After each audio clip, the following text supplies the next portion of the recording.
You got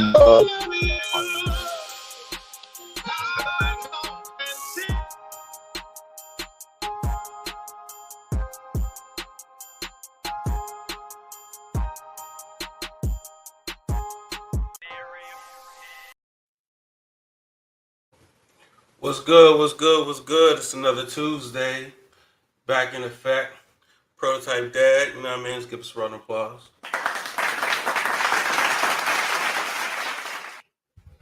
We're getting to some financials here today, man. We hope, hopefully we could drop some jewels that we all could learn from and kind of go at it, man. We got a new guy on the pod. What's up, Joe Matt? What's going on, brothers? How y'all doing tonight? Man, just chilling, guy. Chilling. So, yeah, man. We don't gotta, everybody got an intro already. I think the crowd know who we are. Hey, man, big up the Scales. You know what I'm saying, for getting us worldwide out here. You know what I'm saying? Getting us on all the platforms. Appreciate that, man. Let's get out here, man. Let's go ahead and jump right into it, man. So, first question. I'll start with, what's the best money advice you've ever received? Who want to jump at it first?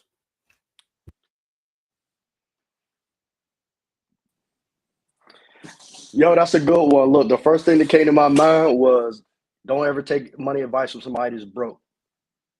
That's the best advice I ever got.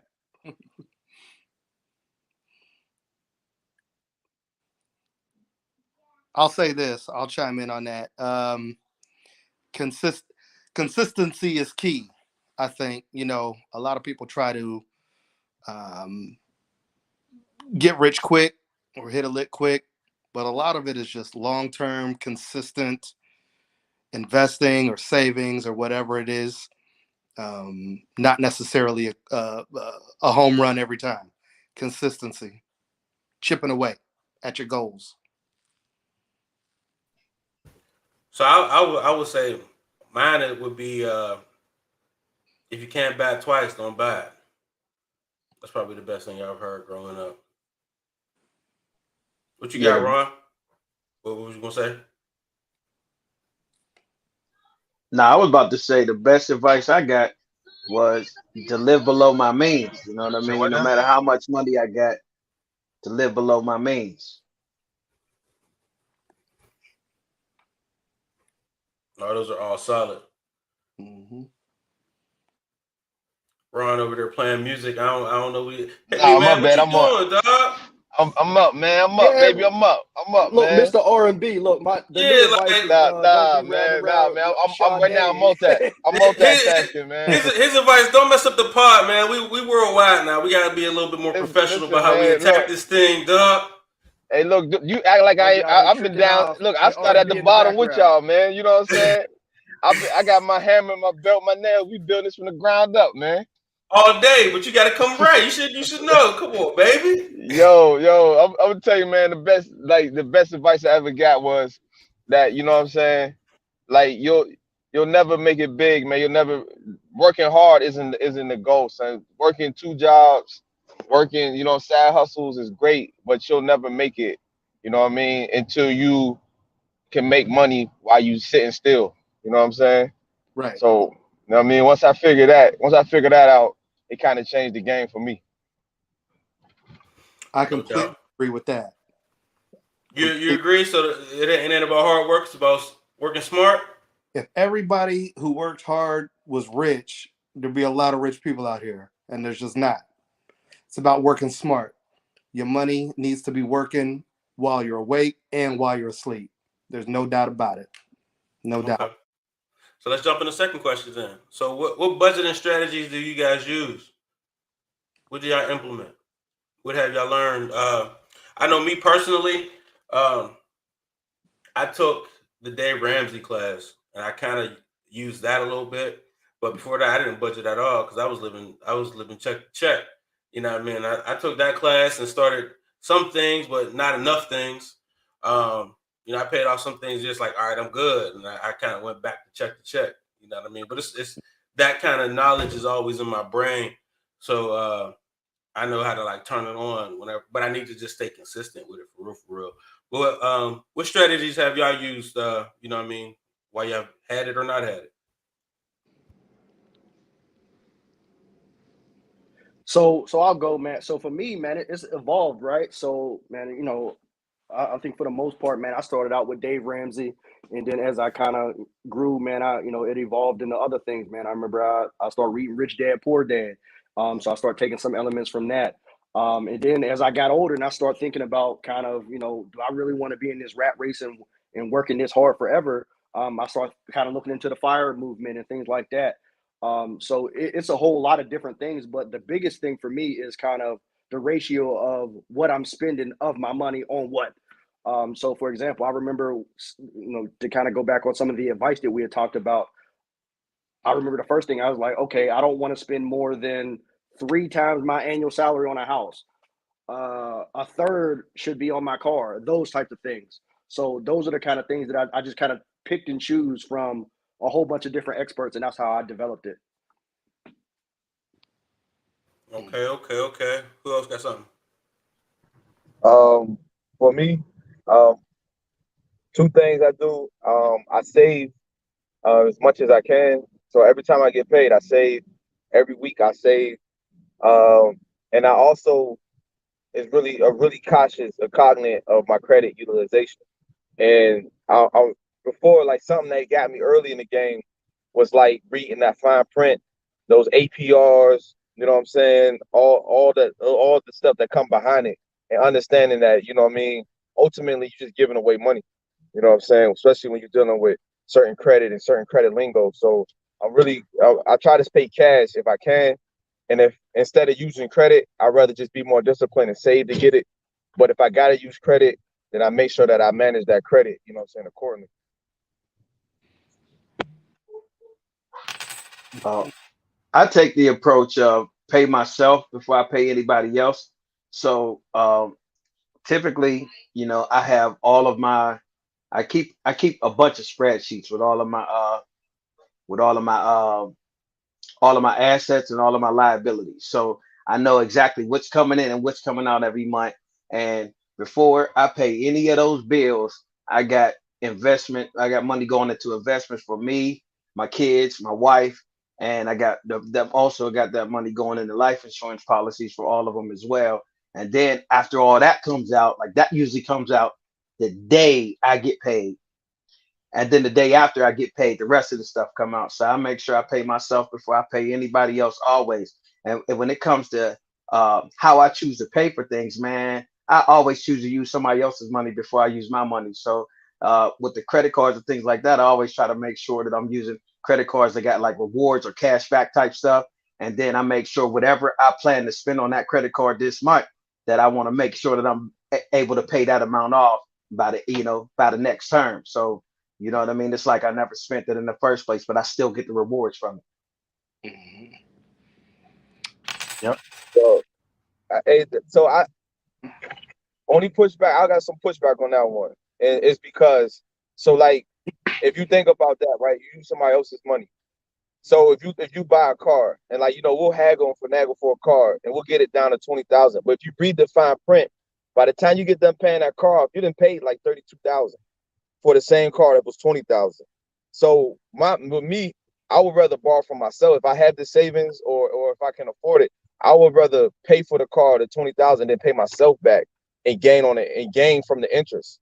Because you're gonna definitely lose if you play that credit game. See what I'm saying? Yeah.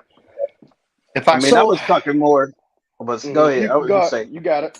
I was just saying, I was talking more of the like, buying like everyday purchases and stuff and things like that with the credit cards. Not so much as like cars and houses and big purchases like that. I mean, when you talk about that anyway, like the better your credit is, the less you're gonna pay on that interest. So you know what I mean? That's got to be a part of that conversation too. So if you got stellar credit, you know what I mean? You're not paying that much in interest. So you know what I mean?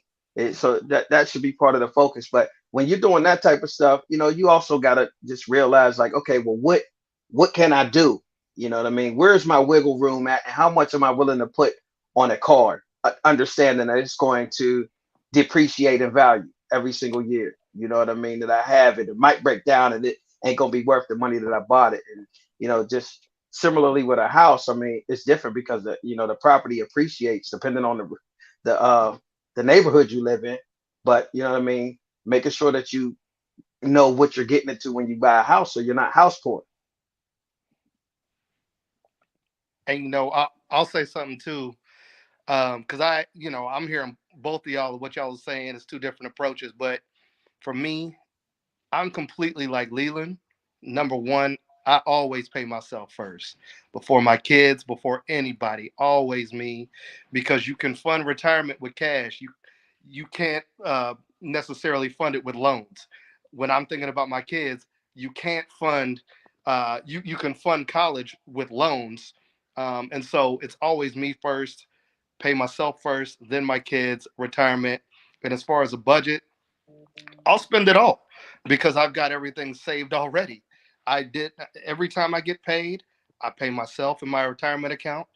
Then I pay my kids in their little 529 plan for college. And then whatever I want to purchase, I'll buy that. And then the rest I'll spend knowing that I'm going to get paid again. But a lot of the times I do it on credit. And, for me, I'm just real diligent about it. Like, I understand what he's saying about the credit, not wanting to put things on credit. But like Lee said, everyday expenses like gas, I fill up my car, I use my credit card. When I'm walking around to my front door to get back in, I'm paying it off right there because that is going to build your credit. You're going to get points. And it's just a great way to not only build credit, but get cash back on the money that you spent. But I do it right away because, like you said, that those credit cards, bills like that can really, really hurt you in the long run if you don't pay them off right away. What's So going so I on, wanted to. Dex? Oh, Let's this get somebody Dex else. in it. Go What's ahead. going on, Dex, man? We went over two questions already. We based First question was, what's the best money advice you ever received, and what's your budget strategy? Okay. The best money advice, just general, just learning to invest, man. Right. So make your money work for you, so you don't have to work for it again. Um, the next, you said, what's my budgeting strategy? So for me, I mean, at this point in life, like I made sure I took care of certain things like student loans and car loans and all that stuff. Knock those things out. So when back in the days when I was paying for those things, that like paying yourself first, I paid those first. Like that was the first thing. I wanted to get rid of like as much debt as possible.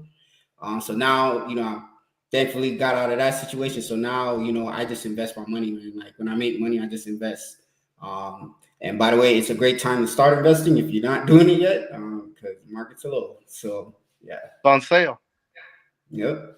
So one thing that keeps coming back around is debt, debt, debt. I heard it like three, four times already. So with that said, is there a such thing as good debt? Yep. Talk to it.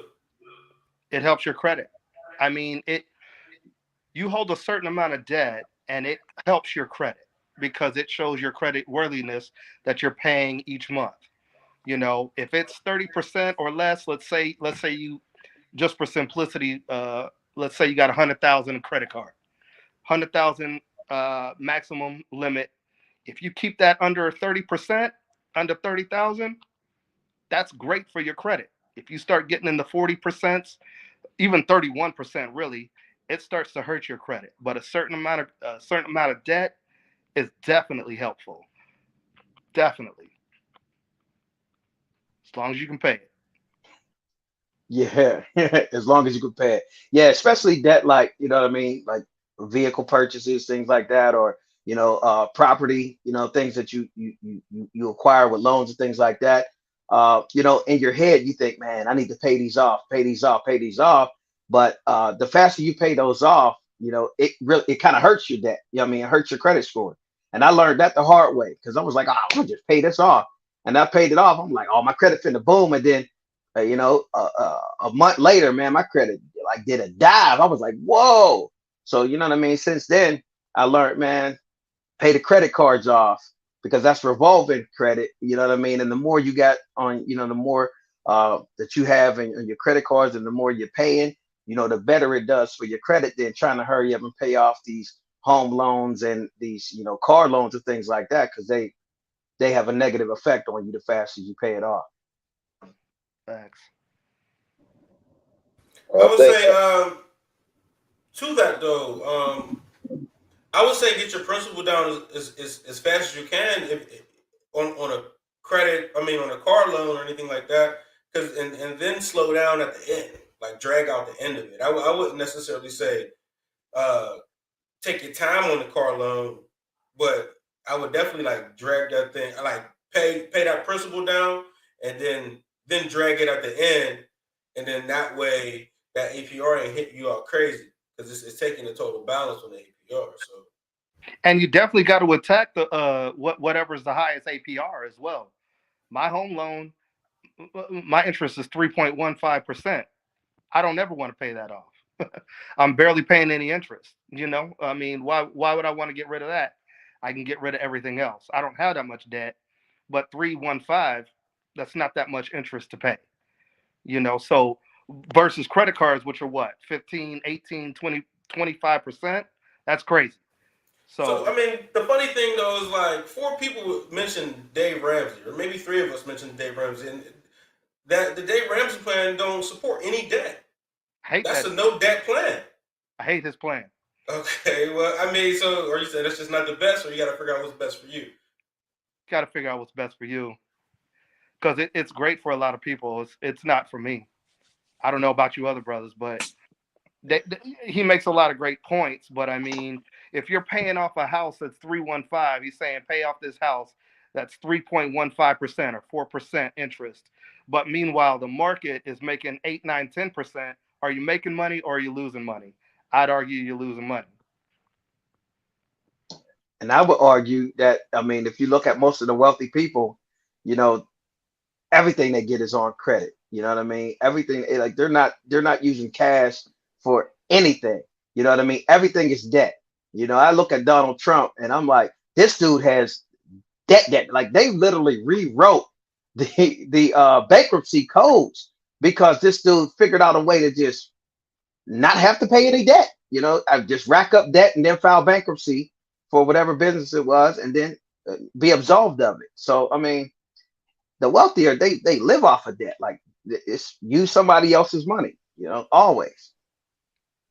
So I think everybody's, all can be true, right? So all Mhm. those at different phases of your life are true. Because I've done each one of those at some point. And to go back to the question was, is there good debt? And I've never really heard anybody touch on this. In my mind, the only good debt is that it's an asset and it's going to bring you money. And what I mean by that, like, it's about cash flow. I'm not really worried about my credit score as much. Like, Right. I'm totally debt free. My credit score is amazing, but I'm more concerned with my cash flow. So that's why I wanted to pay everything off so I could leverage my credit to make me more money. Because I think that's the end goal is everybody's talking about mailbox money and being able to have your money make money for you. So that's the point when you're totally debt free and you can free up your cash flow to do whatever you want to do with it so it can make more money. So you're sending those dollars out in the world to work on your behalf. So I think all of those are right. It just depends on what level you're at that moment, which approach is the best. Right. Right. Hey, Ron, hit me. I know you want to jump in at some point. yeah, man. I was trying to get in, man, but you know what I'm saying. Reese stole my fire, man. I think like he hit it on the head. The only good debt is a debt that you know what I'm saying can that that actually you know what I'm saying makes an income. And so I know a lot of guys are talking about the rich, how the rich get rich, and what they use, the technique they use, but they use it within business, not for leisure. So, like really think about credit in its entirety is really like a scam. It's a fraud because you can have a whole lot of credit, but they really go on based off your debt to credit ratio. Now Right. that's what they go off when they're looking at the amount of money they're gonna lend you. So, what I mean, you can have an 800 score, but if the debt to credit ratio ain't no good, then you're not gonna get the loan anyway. But when it comes to business wise, and you're using other people's money to create money, you know what I'm saying? I think that gives you a different look at a different effect. And you know what I'm saying? And you know what I mean? And you can capitalize that way. But yeah, definitely that's the only good that I can see because everything else depreciates. Real One Top, dope what's thing up? you said is about income too, because for me, savings is cool to a certain point. 3-4 months of savings is cash. That's great. But other than that, it's all about income. I mean, you could have $100,000, go to have some medical expenses, and it be wiped away. But if you've got a steady income coming in, that's not going to be wiped away. That's money coming in every month, every 2 weeks, however you get it paid. Income is the most important play over savings to me. I don't know how y'all feel about that, but it's the most important to me. No, you're absolutely right. And that's what I was speaking to when I spoke on cash flow, Yeah, because at the end of the day, I mean, I also do real estate as well. I got plenty of people that makes high six figures, but then they can't get the house they want because they got 100,000 in student loans. They're like, right, but I make good money because you have a debt to income ratio problem.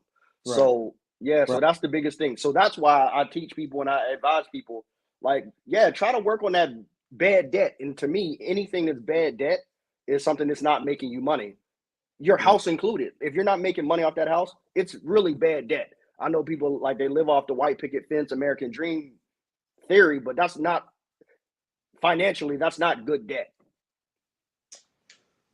So I mean, Right. how we're speaking about credit kind of heavy. Y'all got anything y'all want to add to it? How important is your credit? It's very Oh, important. It's like inflation on your wallet.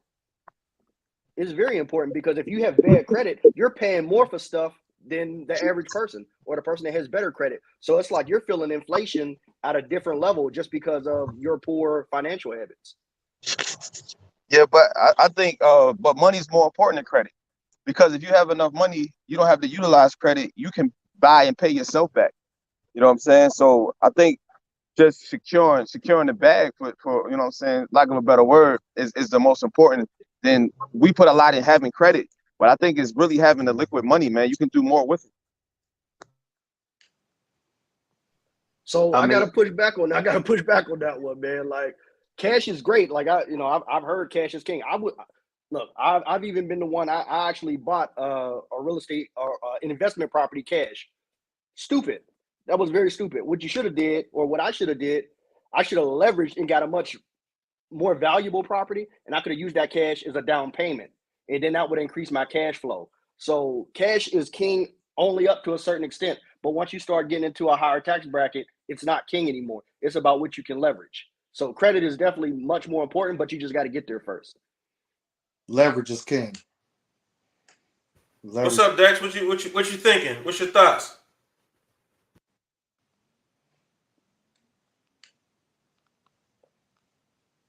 I think you muted, Dex. Sorry, y'all. Yeah, Yeah, I was just gonna say, I'm a subscriber to the Dave Ramsey philosophy. Get out of debt and then live your best life or whatever. Like that's always the way. It just seemed to make sense to me, right? But I do understand, like leverage, like using other people's money to multiply money. Like I get that, but it depends on where you are in life, right? Like, and what your goals are, right? So I like being debt free and I just want to stay that way as much as possible, man. yeah. It's a lot less weight on the shoulders. Exactly. Yeah, fact. Exactly. Yeah, yeah, So being that some of the guys are saying credit is special. We got Dex saying like and hit me saying like get no debt is best, cash is king. But let's say our credit is messed up, right? You got clients with messed up credit. How do we fix our credit? What's the best ways to go about fixing our credit? First step is actually getting your credit report and seeing what's on it. That's the first thing. yeah. Once you have that, then you can actually figure out, like, did I really rack up all this debt? And then from there, you attack it by a couple different ways. I won't necessarily call it the lazy way, but the hands-off approach where you can actually solicit somebody and you actually pay somebody to go and write letters and do those types of things to get these things removed. Um, or you could do the hands-on approach where you actually do the same thing yourself because all these things are available to you. But with that being said, at the very end of it, I mean, if you're thinking cash is king, like it doesn't matter. But so if you're not trying to leverage it, don't worry about it. So that's kind of the thing. Like, so if you have bad credit, but your mindset is cash is king, don't worry about it. But if you are trying to leverage it in the future, which you probably will at some point, that's what you need to do. You actually need to pull a credit report, see everything that's on it, and validate that all that stuff is real. And then you need to actually contact the credit bureaus and whoever these creditors are, and go ahead and get those written off or whatever. And it really makes no sense to go ahead and try to pay these after they've been written off, like because they're these scrap dealers are going and buying them for pennies on the dollar and coming after you for something that it's not going to fix your credit after it's already been written off anyway. One thing I like that Dave Ramsey says, because I'm not a Dave Ramsey fan, but he talks about like the debt that you have in your credit cards, and he talks about not paying off necessarily the highest balance on any one card or whatever you have, paying the lowest off because it's psychological. Like, all right, I've got this card that's got 3,000 on it. I've got this other that's worth 7,000.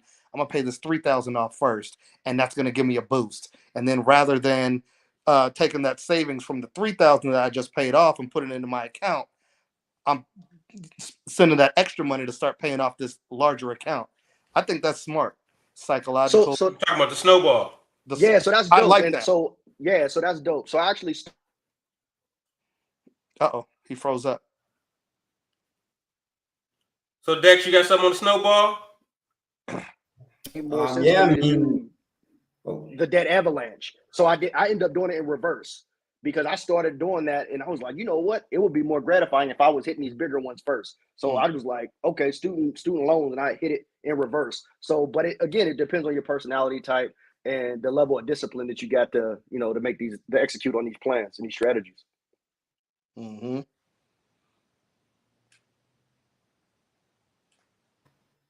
You got it, Dex?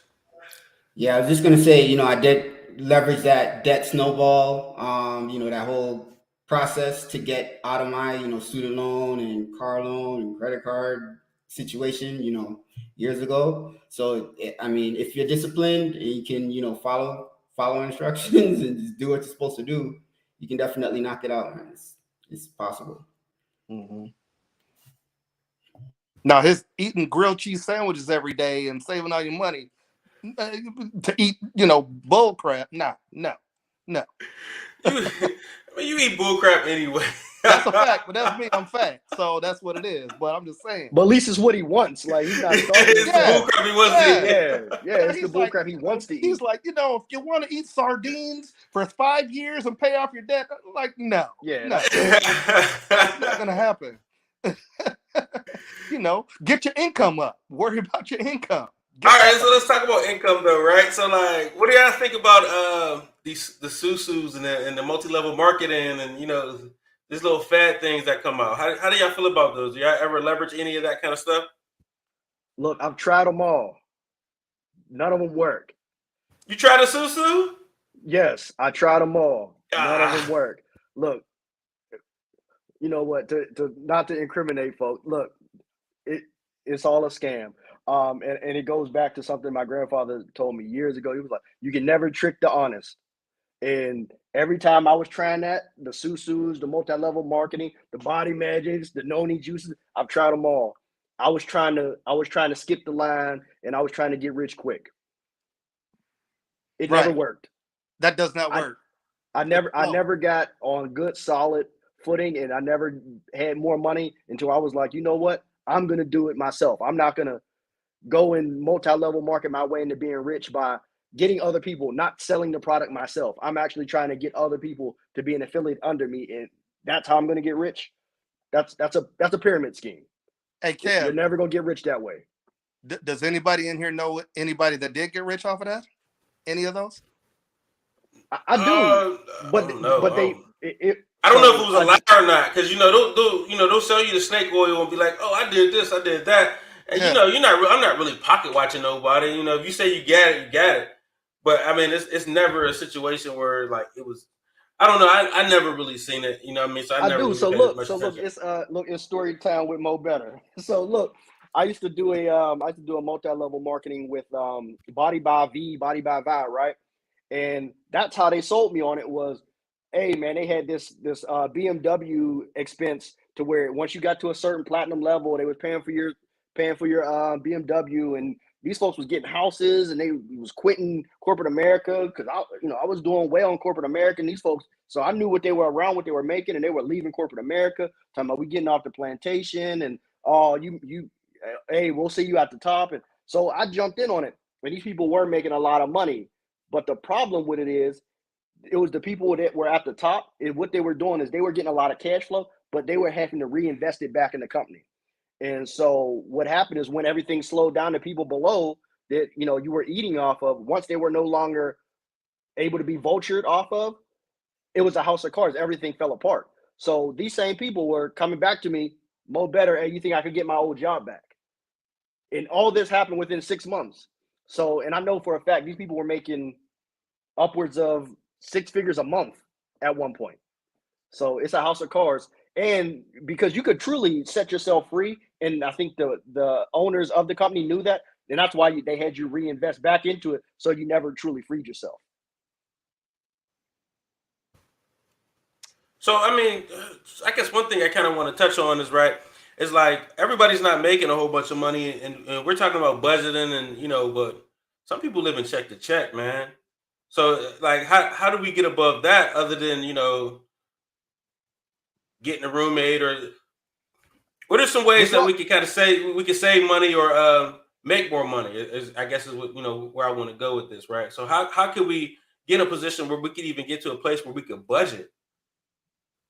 Any suggestions? So I would suggest cut your living expenses in half.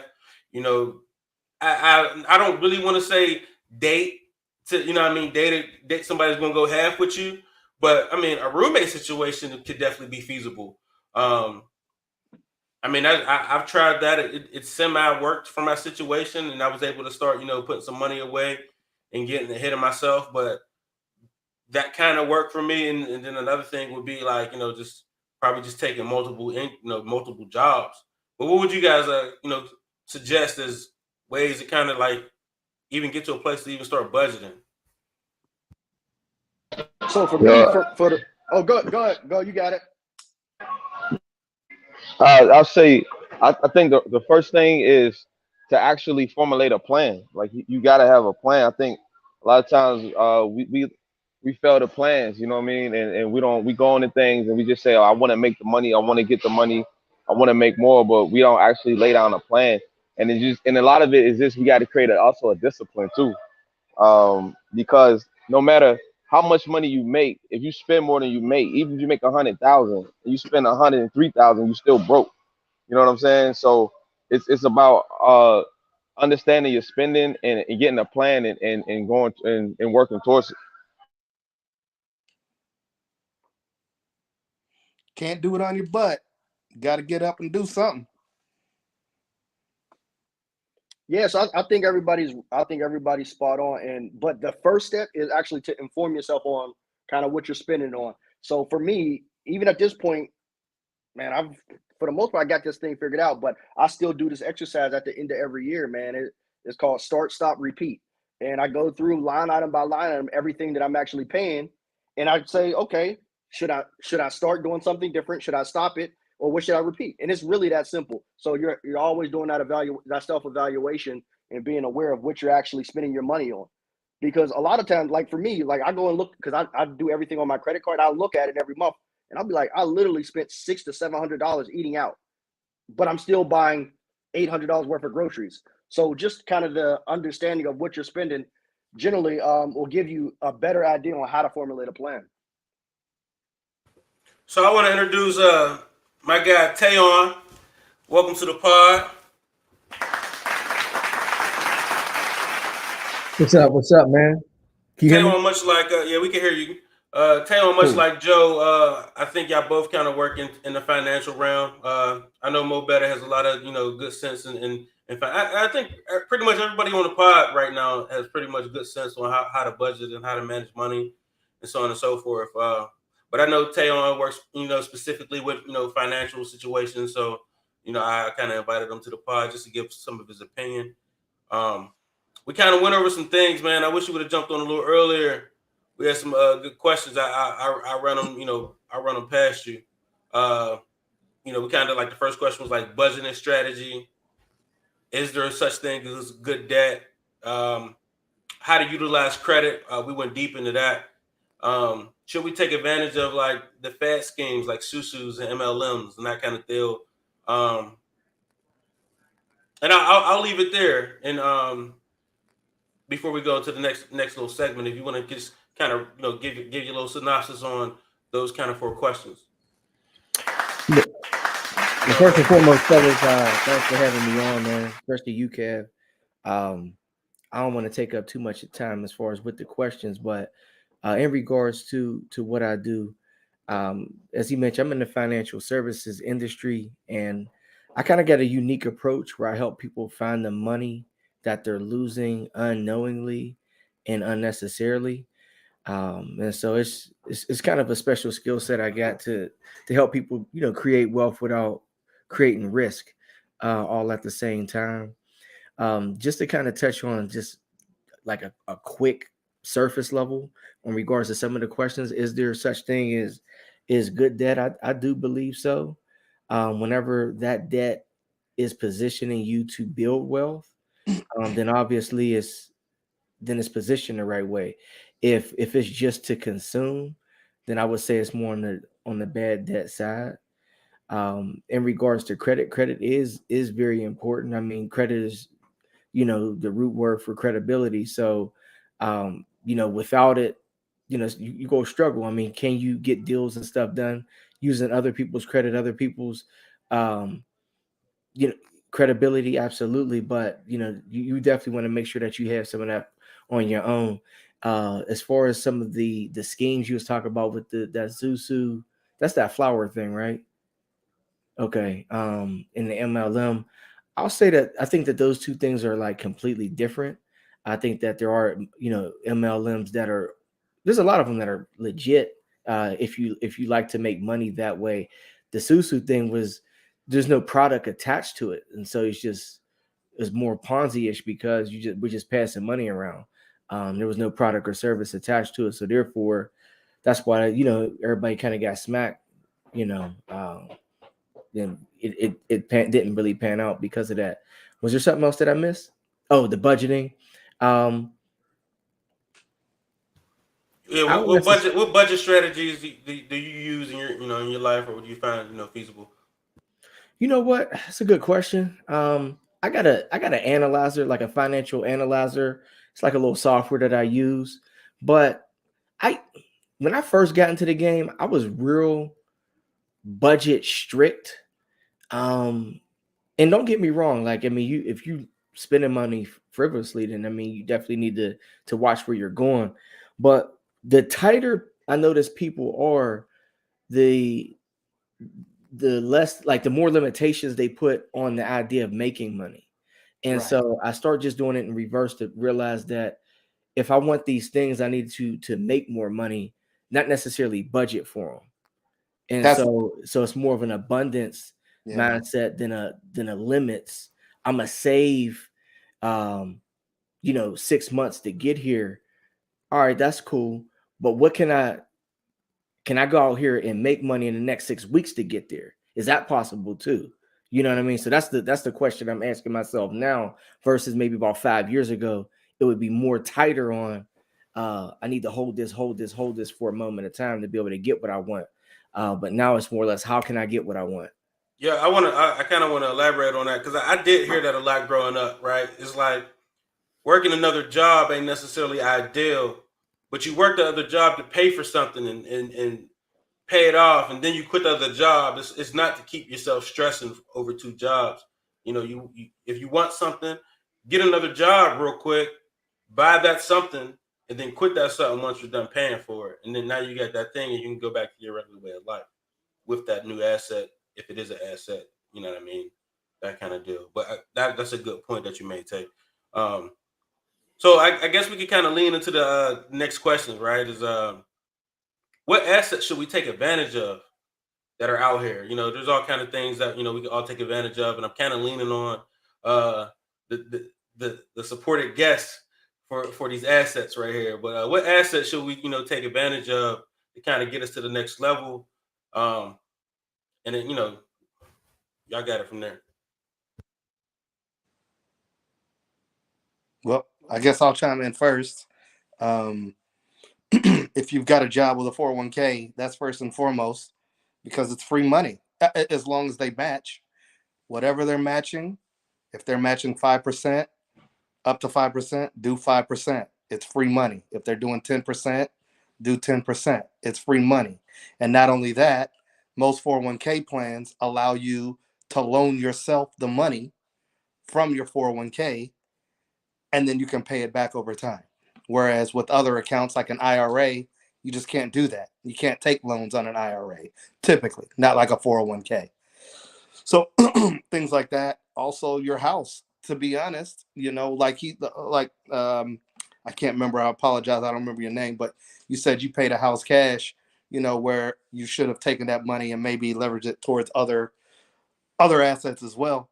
You can use your house as an asset to purchase another house. Not saying I advocate for that, but um, things like that. But I always talk about investments first because I'm an investment guy. So 401ks, IRAs, Roth IRAs, also assets that maybe not people aren't thinking about. 529 plan for your kids. If your kids are going to college or if they're thinking about going to college, you might end up helping them pay. A 529 plan is a great way to do that, and it's not the kids' money. It's your money, and they're the beneficiary. So if they don't go to school, it'll be penalized if you don't use it towards school, but it's still your money, not your kids' money. So I'm investments first, and I could go into life insurance as well, but I won't. But always investments, especially while it's on sale like it is now. No, but no, jump into life insurance. If Huh. that's an asset that we could all use, like jump into it. Tail know a little bit about that as well. I don't, Yeah. and Dex, I know he knows a little bit about the market. So I'm hoping everybody kind of chime in and get some jewels. Should I go? Somebody else got. I mean, I can jump into that. So, a lot of people know about term insurance and about whole life insurance. There's index universal life insurance. There's all kind of different life insurances. But what I do is I bought an index universal life insurance. It's somewhat like an investment. It grows cash, and I overfund it, so I pay more than I have to for the policy, and it's more of my long-term care plan slash retirement plan because the cash value within it will grow, the death benefit within it will grow, and I'm looking more towards retirement age. If I need medical expenses, if I want to buy a boat, if I want to buy a house, I can loan it to myself from my life insurance plan and pay it back or not. If I don't pay it back, it'll just come off of the death benefit. If I do pay it back, it'll go back to the death benefit. But it's something that I don't ever have to pay back. It's something that corporations have done forever, and with these plans now, the little guy can do it as well and loan themselves money. And that's how you get away from getting loans from banks. You loan yourself money that you don't ever have to pay back. It gets further into it, but that's the main play. Is there any credit benefit to that, or it's just like it don't matter your credit benefit because I can get this money regardless? There's no credit benefit to it. There's none, you know. But the benefit is that there's no credit involved. I mean, it's nothing that you have to pay back to anybody. You're loaning money to yourself for yourself, What's and that's what's the beautiful. what's the max on that though, right? So what determines how much you can take from it? Right. So it depends on the plan, and they do have limits. Because life insurance, it gets to a point where it's too advantageous, and then it is looked upon as an investment, and then it gets taxed because this money that you're loaning yourself, as I'm talking about it, is tax free. So there are limits. Each policy is different, um, but it depends on the policy. But bottom line is, as long as you stay within the guidelines, it's something that's tax free that you don't have to pay back if you don't want to. And that's exactly what I'm going to do for my long term care. It's specifically for long term care. And if I don't use it for long term care, I'm going to die and it's going to go to my kids. And that's it. That's great. Hey, what's your name, brother? What's that? My name, Joe Mack. You said Joe? Joe. Yeah. All right. Cool, man. No, I appreciate the knowledge, man. The Yep. knowledge bombs. Yeah. The piggyback on Joe, what he's referencing is how you can build your own bank. Yep. Okay, and you build your own bank. I wrote a book on the concept called Spend Differently, and just as part of being part of this podcast, I could mail all of y'all out a free copy, so y'all can take a look at it. And what I teach people how to do is to use this policy as a wealth creation tool.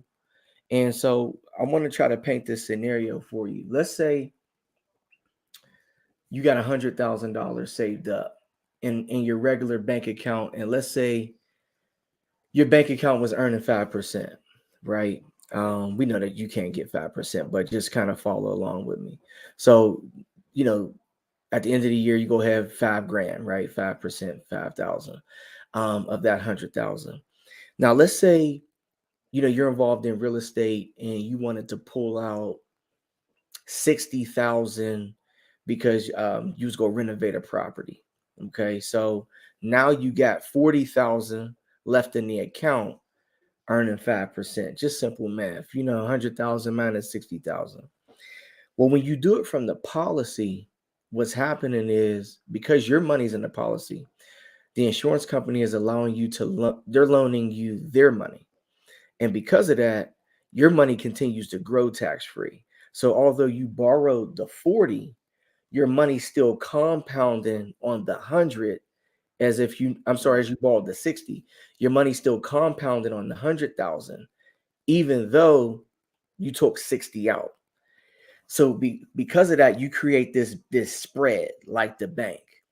And so the whole thought of the reason why I call my book Spend Differently is the one thing I know about everybody on this call, even though I don't know hardly any of you all besides my man Reese, is you're going to spend a lot of money. You're going to spend probably millions of dollars between now and the time you die. And it's not because you're bad with money. It's just because, you may be a father. So you may have, expenses for your children. You may buy more houses. You're going to be renovating. You're going to be going on vacation. You're just going to be spending hundreds of thousands, probably millions of dollars. So my whole thing is because you're going to spend that money, what if I hold your place in line in the policy, allow your money to continue to keep compounding year after year after year, and then all of a sudden you look up 20, 30 years from now, and what we've done is we added 6 to 7 figures to your retirement plan, and you weren't even a good investor. Like the regular security guard could do this, right? No matter what your profession is, everybody's going to spend a lot of money. How you spend it makes a difference. And so I personally believe that this is the foundation to the financial plan because number one, as Joe kind of alluded to, is that taxes right now we're on a discount. Okay, so you want to make sure that you have some money that's tax free. We don't have a crystal ball. We don't know what taxes are going to be tomorrow.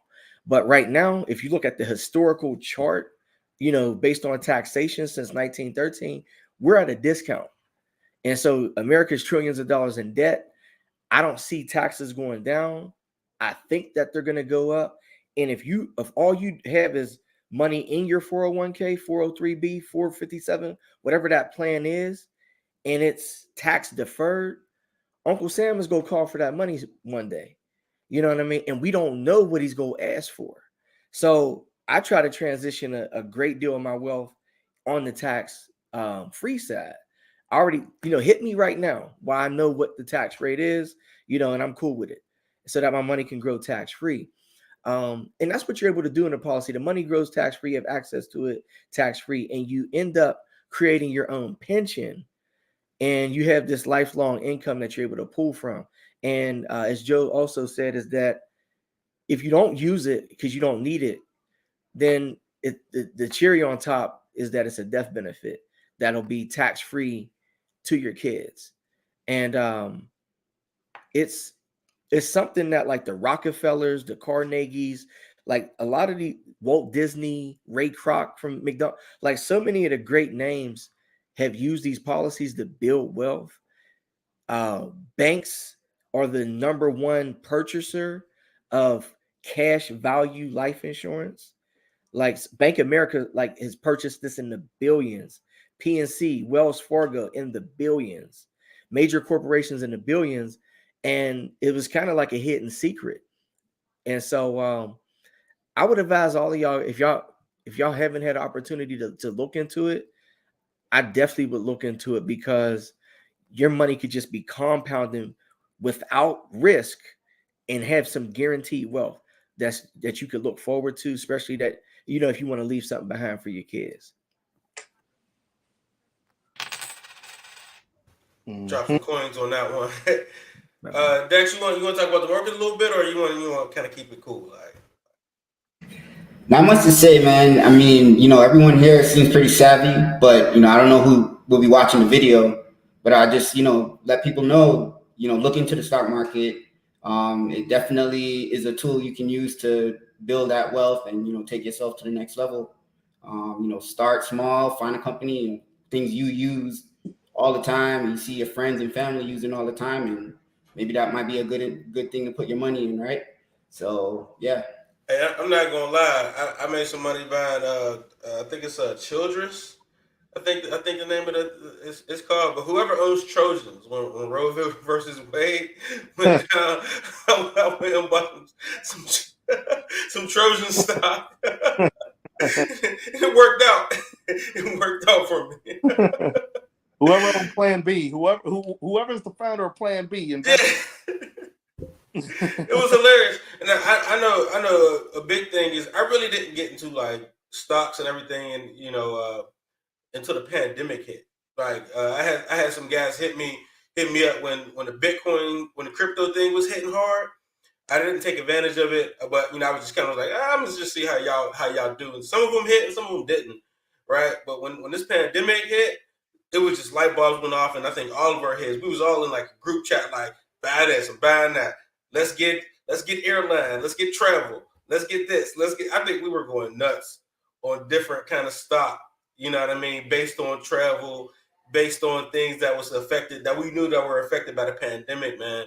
And I kind of want to kind of ask the question, man. Like in the stock market, now that the pandemic is where it's at, right? It's not so easy to kind of call as it was before, right? We were calling like home runs on the Delta stock, things that dropped drastically that we knew were just going to go back up. Any advice on like how to kind of watch it now, or what to kind of put some money into now? Indexes. It's boring. It's boring money is good money, man. When the pandemic hit, a lot of money was getting handed out. And that's why a lot of people started investing. They started getting, the child tax credits and all that. And then they started investing, and it was a great time, and they had big hits. But the best thing that could have happened to a lot of people was that it retracted and people lost money. So they're like, oh, I can also lose money in the market, because stocks are aggressive. It's just one company that you're betting on. In an index like the Nasdaq, the S&P, the Dow, you're investing in thousands or hundreds of different companies all at once. Yeah, I talk about slow money. I sound like an old man versus, what GameStop or something like that. But indexes are a great way to invest. And if you like tech, Nasdaq. It's all about tech. Anybody got anything else to add to that? I mean, yeah, I mean, I invest in a lot of like mutual funds, ETFs, and things like that, where money is getting spread out through a lot of different industries and things like that. But yeah, index stocks, it's crazy how much like they say it paces um, the U.S. economy all the time. Like it over a 10-year span, you never lose. You know what I mean? Investing in the index stocks, they say so. You know what I mean? Just being smart about what you were doing, and to piggyback on what you were saying about the pandemic. Yeah, during when that pandemic hit, man, I mean, certain stuff that was up at like $50 a share went down to like 750. You know what I mean? So it was like everybody was on it, and just watching it daily, and getting on that. But yeah, you got to see when that stuff started, when it went up, and then you see it start to go down, and some people start taking that hit. Then you realize that that This is for real. yeah, like you could lose money. You know what I mean? Like you could lose money because you could gain the money, hand over fist, like pretty quickly. Everything was going up and then it went down. But being able to allow yourself some risk in your budget, but then also putting a lot of your money in stuff where your money is spread out, and you're not so exposed. So you have a well balanced approach to it. So what I mean, IRAs, Roth IRAs, mutual funds, stocks, bonds, and having a good healthy mix, property, if you're buying real estate, things like that. Mhm. All right. So last question before we go into the summary. What are the retirement goals? Everybody has a number, or maybe we don't have a number. Maybe we don't necessarily know what we need to necessarily retire. Um, what's a good way to put a number on it to say, hey, we need to work to this point? Um, I know some things I would want, like ain't no reason to say that, but I know some things I would want in a home, But what's a good retirement goal that we should all have and kind of strive to, or how could we place these retirement goals if we're young? Like a 20-year-old guy could be listening to this and saying like, man, I really want this, or I really want that, or I should retire like this, or he might not be thinking about retirement at all. You know what I mean? So, what are some retirement goals that we should be, striving to have and put into place?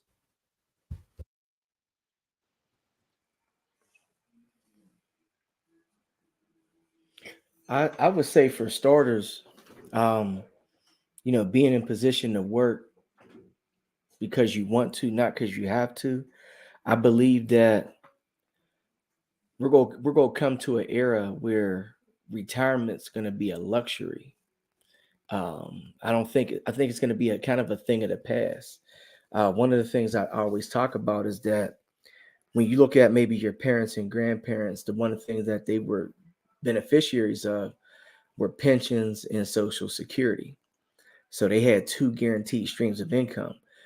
We may not really know how well our parents really did financially because those two guaranteed streams kept them afloat, and it was more than enough to keep the house going and have some money left over.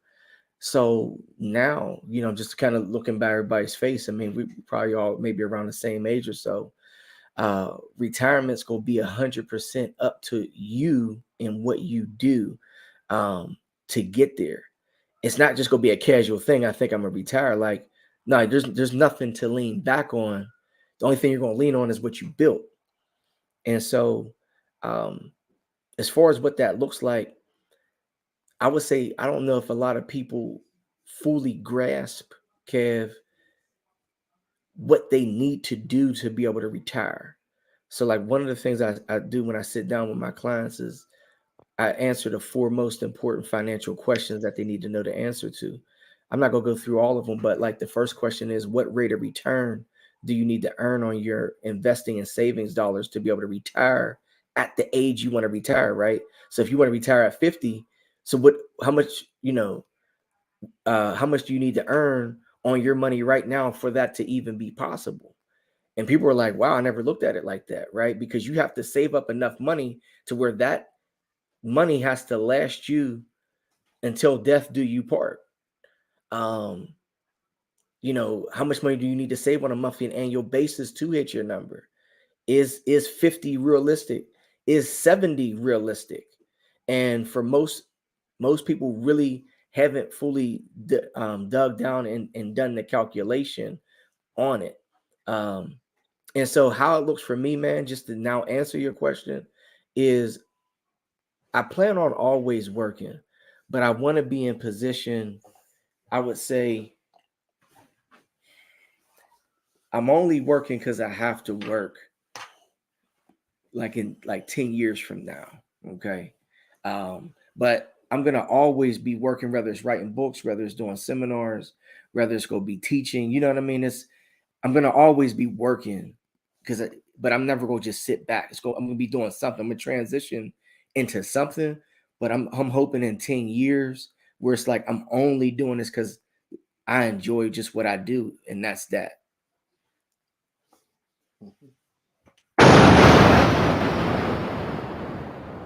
Anybody got anything else to add to that? Yeah, I'll piggyback on that because I kind of agree with that sentiment because and I think my focus is not necessarily retirement as it might have been in the past, and it's more about getting to a space where I'm building generational wealth and generational knowledge, so that and really trying to get everything out of my name and putting everything into a company name and have you know, or trust, where my kids or my wife are the executors of the trust. And you know what I mean? Just being able to play the game like some of the more elite people are playing the game and not being able to be taxed in the same way. So that's really my focus is being able to build the empire and build the structure so that um, take everything out of our names. You don't have to worry about our individual credit or individual anything because everything is being built through this. So, whether that's and it all comes back to, and it's something that I've been having conversation with my guys about a lot lately, is like building a personal bank for us where we can, borrow from to build and create businesses, or you know what I mean, any kind of ventures or investments or things like that we can do. So that's my focus, man. I'm trying to work as hard as I can till I die to make sure that everybody's straight for generations to come. Mm-hmm. So I'm gonna go into the summary. Um, Chime in on anything you guys remember that I missed. I didn't catch all the points, but just a brief little synopsis. The debt snowball is a great way to get rid of debt. I think we all agreed to that. Dave Ramsey has some things that works for us and some things that don't. Um, I know for Dex, it's the end all be all. It works. I mean, it works. It works for a lot of people. Like Dave Ramsey plan works for a lot of people. Another point. Good debt is debt that makes you money. Um, I guess I kind of stick with that. I don't know if you guys wanted to elaborate on that. Uh, Index stocks, mutual stocks are great places to invest your money. Um, Slow money is good money. What do you say? Boring money, right? Boring. But It's good. I also wanted to touch on that because I learned something today. And I've mutual always known funds. about, yeah, I've always known about the indexes, but like I'm very interested in tech. And then my man Joe had mentioned that Nasdaq is kind of the index for tech.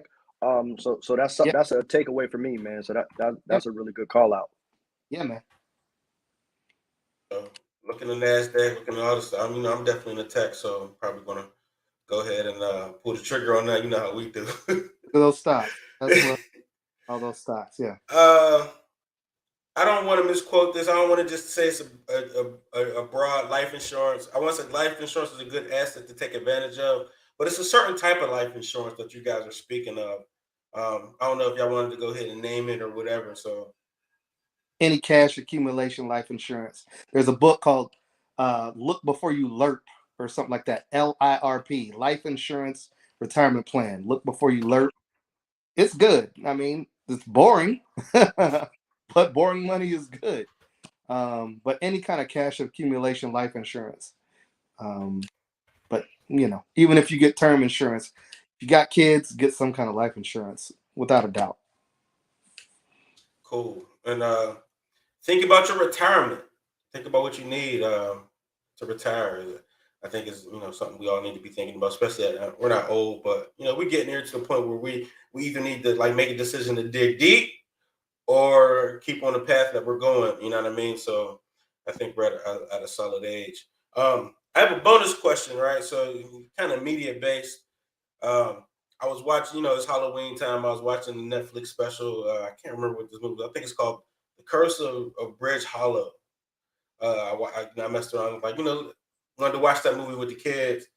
As I'm watching it, it was just pissing me off on how the father in this film was acting, and it was just so anti prototype of a dad. Like the daughter was tougher than the dad. The daughter was protecting the dad and beating up the ghouls and goblins. Like, you know what I mean? Like the dad was scared. Like, oh, let my daughter beat you up. She knows karate. Like it just had me wow. He wasn't a protector at all.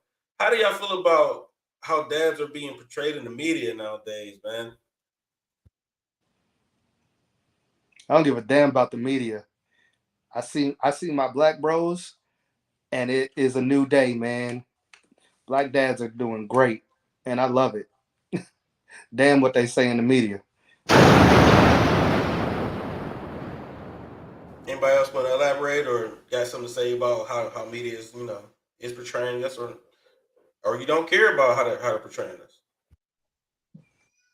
Yeah, I'll piggyback off of Joe. I mean, I don't typically care about what they say in the media. I mean, we know that the enemy is the enemy, so they're always going to put images out there that are beneficial to the populace, and so it's not something that you could pay attention to or really try to worry about. You just got to take care of yours, man. And as I look here, man, I see, you know what I mean, six brothers here, or seven, including myself, that it look like they taking care of home and we taking care of business. So the media ain't portraying us. So I don't really focus on that, man. I just focus on, making sure my family's right, making sure I'm taking care of my business, and all that other stuff is just entertainment. It's not real life. Facts. Facts on that. What you got, Dex? You look like you want to say something. I can't top that, man. I think you should drop some bombs for him, though. Black dads. Black dads for sure. I mean, I think all dads that are really it ain't necessarily. I mean, we do get drugged, so black dads it is. You got anything to say, Mo? Better? I see No, him that's grinning. what I was gonna say. I was like, man, it's at this point, man, it's about rectifying an image problem that we have. So the only time I'm kind of even paying attention to the media is in order to insulate, kind of my family and my tribe away from it. So so I pay attention to it, but it's more just to deflect it away from the energy that's going on in my house and in my tribe. So man, keep doing what y'all doing, man. It sounds like we on the right path. Period. Mhm. Well, y'all not only hold y'all for an hour, and we we at 108. Big shout out to Leifer again for getting this worldwide. We gonna Big keep leap. moving this. We gonna keep moving this thing forward, man. We out on every platform at this point. Check us out. You check us out on Spotify. Check us out on YouTube. Check us out on Google. Check us out on Amazon. It don't matter, man. We everywhere. So, man, big up to us, and thanks for coming on the show, fellas.